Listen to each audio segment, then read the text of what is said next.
Hello दोस्तों, मैं हूं के और आप देख रहे हैं YouTube channel Pragati academy with के। दोस्तों, हिंदी का पहला वीडियो आपको मिलेगा आज, जिसमें आपको हिंदी ग्रामर की नॉलेज या जानकारी दी जाएगी। चलिए तो वीडियो शुरू करते हैं। अगर आप पहली बार मेरे वीडियो को देख रहे हैं तो प्लीज़ मेरे चैनल को सब्सक्राइब कीजिए और बेल आइकन को दबाइए, जिससे आपको आने वाले नए वीडियो के नोटिफिकेशन मिलते रहेंगे। चलिए तो हिंदी वर्णमाला या हिंदी के जो आगे के ग्रामर है उसको पढ़ने के लिए हमें क्या क्या पहले पढ़ना होगा वो देखते हैं। सबसे पहले हमें सीखना होगा वर्ण या कह सकते हैं ध्वनि। ठीक है। उसके बाद हमें सीखना होगा शब्द। शब्द को हम लोग पद भी कहते हैं। और उसके बाद हमें सीखना होगा वाक्य। इन तीन टॉपिक में 70% या 75% कम से कम ग्रामर होती है। इन तीन टॉपिक में क्या क्या आ सकता है वो भी मैं बताऊंगा आपको। चलिए अच्छा, वर्ण या ध्वनि के अकॉर्डिंग हमें क्या क्या सीखना है वो अभी हम लोग देखेंगे। सबसे पहले मैं बता दूं, हिंदी भाषा जो है, हिंदी भाषा या भाषा की सबसे छोटी इकाई ये वर्ण कहलाती है। छोटी इकाई होती है। क्यों कहलाती है बताऊँगा। और ये जो वाक्य होती है सार्थक इकाई होती है। सार्थक इकाई। ठीक है। अगर क्वेश्चन आता है कि भाषा की सबसे छोटी इकाई तो वर्ण या ध्वनि कह सकते हैं, और भाषा की सबसे बड़ी या सबसे सार्थक इकाई तो क्या कहलाएगी? वाक्य कहलाएगी। चलिए अब वर्ण और ध्वनि, इनकी परिभाषाएं आगे वाले वीडियो मिलेंगी आपको। फिलहाल तो मैं बताना है कि आपको पढ़ना क्या क्या है। इसमें दो चीज़ें पढ़नी है आपको। नंबर फर्स्ट पढ़ना है वर्णमाला, और नंबर सेकेंड पढ़ना है आपको संधि। ये वर्णों के आधार पर दो चीज़ें पढ़ाई जाएंगी। ठीक है। वर्णमाला की अलग परिभाषा होती है, संधि की अलग परिभाषा होती है, मैं बताऊंगा आपको आगे चलकर। इसके बाद आपको शब्द पढ़ना है। अब शब्द के पार्ट कितने होंगे? चलिए शब्द सीखते हैं हम लोग। शब्द के 4 पार्ट होते हैं। वो उनमें क्या क्या आपको पढ़ना है? तो शब्द के 4 भाग हैं। नंबर फर्स्ट है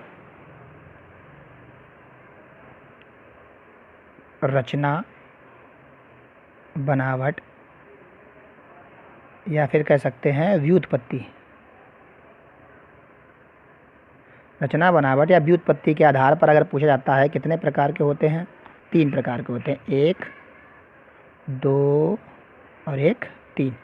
ये 3 प्रकार के होते हैं। रचना, बनावट और व्युत्पत्ति के आधार पर ये 3 प्रकार के होते हैं। नंबर 1 होता है रूढ़, नंबर 2 होता है यौगिक, और नंबर 3 होता है योग रूढ़। ठीक है। इसके बाद इसी में यौगिक शब्द जो होते हैं इसके 3 पार्ट बताए गए हैं। आप किताबें देखिएगा, आपको अलग अलग लगेगा। मैं कोशिश करूंगा कि आपको इसी में सब कुछ समझा दूँ। इसके 2 या 3 क्वेश्चन बनते हैं, वो आप इसी से समझ के लगा सकते हैं। आपको बार बार हर टॉपिक में नहीं जाना पड़ेगा, वो यहीं इकट्ठा मिल जाएगा। तो यौगिक शब्द कितने प्रकार के होते हैं? 3 प्रकार के होते हैं। नंबर 1 होता है उपसर्ग, नंबर 2 प्रत्यय, और नंबर 3 होता है समास। ठीक है। आगे चलते हैं। दूसरा टाइप है इसका इतिहास, या फिर हम लोग कह सकते हैं स्रोत, या हम लोग कह सकते हैं उत्पत्ति। है ना। इतिहास, स्रोत या उत्पत्ति के आधार पर ये कितने प्रकार के होते हैं? तो इनके 5 पार्ट बनाए गए हैं। 1, 2, 3, 4 और 1, 5। है ना। वो 5 पार्ट कौन कौन से हैं? सबसे पहले होगा तत्सम, नंबर 2 है तद्भव, नंबर 3 है देशज, नंबर 4 है विदेशज, और नंबर 5 है संकर शब्द। ठीक है। तो पहला है तत्सम, दूसरा है तद्भव, तीसरा है देशज, चौथा है विदेशज, 5वां है संकर शब्द। ठीक है। इसके बाद है रूप के आधार पर, तीसरा इसका हिस्सा है। तो रूप के आधार पर इसे 2 भागों में बांटा गया है।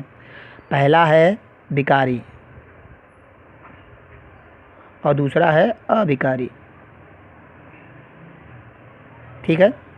यानी रूप के आधार पर शब्द कितने प्रकार के? 2 प्रकार के। इसके बाद आते हैं चौथा है अर्थ के आधार पर पूछा जाता है कि अर्थ के आधार पर शब्द कितने प्रकार के होते हैं, तो ये 4 प्रकार के हैं, 2 3 4। सबसे पहला है एकार्थी,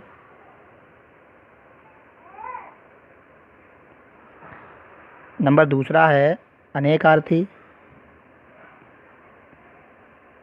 नंबर 3 है समानार्थी, समानार्थी को पर्यायवाची भी कहते हैं, ठीक है। और नंबर 4 है विपरीतार्थी, विपरीतार्थी, विपरीतार्थी, ठीक है। विपरीतार्थी से विलोम भी कहते हैं। इसके बाद आपको क्या देखना है, इसके बाद देखना है कि वाक्य जो होते हैं, ये वाक्य कितने प्रकार के होते हैं। तो वाक्य में, वाक्य को 2 भागों में बांटा गया है। नंबर 1 है रचना या फिर बनावट या फिर व्युत्पत्ति। ये 2 भागों, सॉरी, ये पहला इसका भाग है और दूसरा है अर्थ के आधार पर, ठीक है।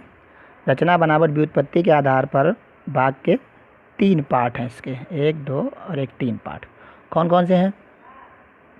नंबर 1 है साधारण, नंबर 2 है मिश्रित और नंबर 3 है संयुक्त, ठीक है।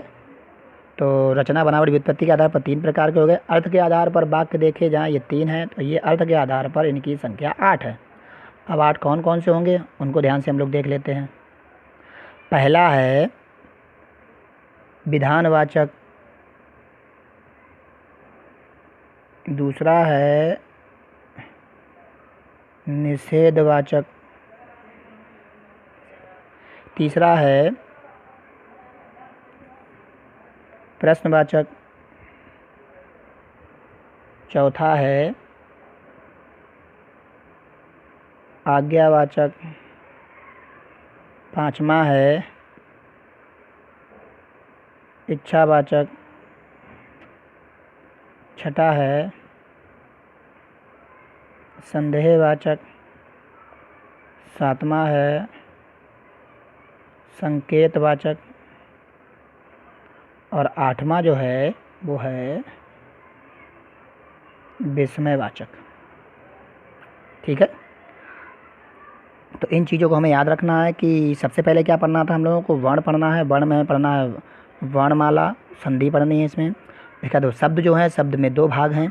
सबसे पहला भाग हम लोगों ने क्या सीख लिया है कि रचना बनावट व्युत्पत्ति के आधार पर कितने प्रकार के थे, ये 3 प्रकार के थे। उनमें यौगिक शब्द जो था वो 3 प्रकार के बांटा गया है। इसके बाद ये था इतिहास के आधार पर या स्रोत या उत्पत्ति के आधार पर शब्दों के कितने प्रकार हैं, तो 5 हैं, 1 2 3 4 और 1 5।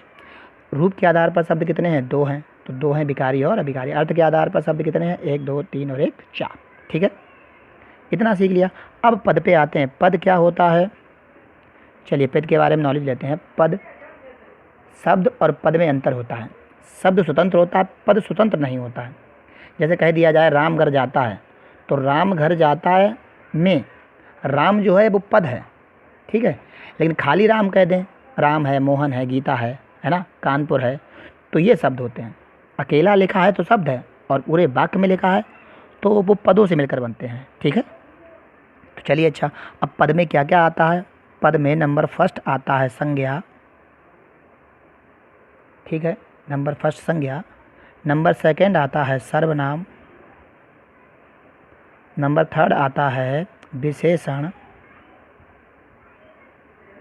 नंबर 4 आता है क्रिया और नंबर 5 आता है अव्यय। ध्यान समझिएगा, क्योंकि आपको इन्हीं में बहुत सारी चीज़ें मिल जाएंगी जो आपके 2 या 3 क्वेश्चन सॉल्व करा देंगी, ठीक है। संज्ञा, सर्वनाम, विशेषण, क्रिया और अव्यय, ये किस में आते हैं, ये पद में आते हैं। चलिए अच्छा, संज्ञा 2 प्रकार से याद की जाती है। संज्ञा या तो रचना के आधार पर संज्ञा पूछ लेते हैं या अर्थ के आधार पर संज्ञा पूछ लेते हैं। तो रचना के आधार पर संज्ञा को 3 भागों में बांटा गया है, मतलब 3 प्रकार की है। और अर्थ के आधार पर संज्ञा को 5, इसके 5 हैं और इसके 3 ही मतलब भाग हैं, ठीक है। सर्वनाम कितने प्रकार का होता है, सर्वनाम के 6 भाग हैं, 6 भाग। सर्वनाम कितने प्रकार के? तो 6, 1 2 3 4 5 और 1 6। ठीक है।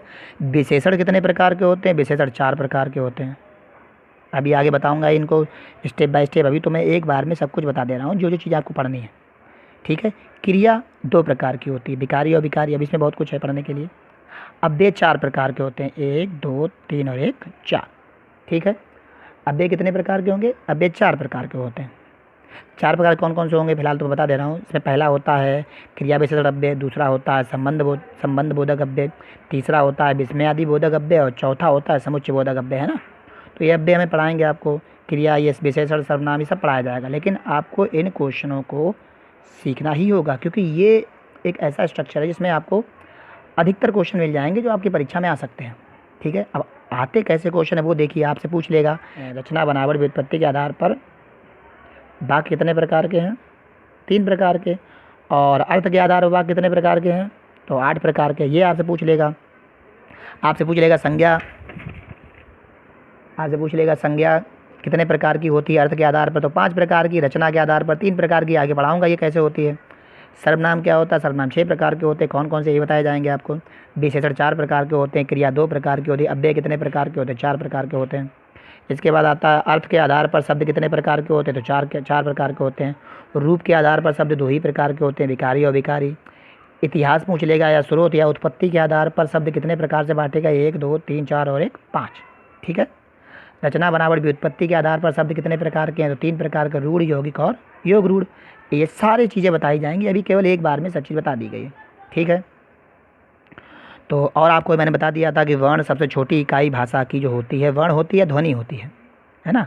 और भाषा की सबसे व्यापक इकाई कह सकते हैं या सार्थक इकाई कह सकते हैं, वो वाक्य होती है। ठीक है। चलिए वीडियो इतना ही रखते हैं दोस्तों। अगर अब वीडियो मेरा आपको पसंद आया हो तो प्लीज़ मेरे वीडियो को लाइक कीजिए और शेयर कीजिए। धन्यवाद।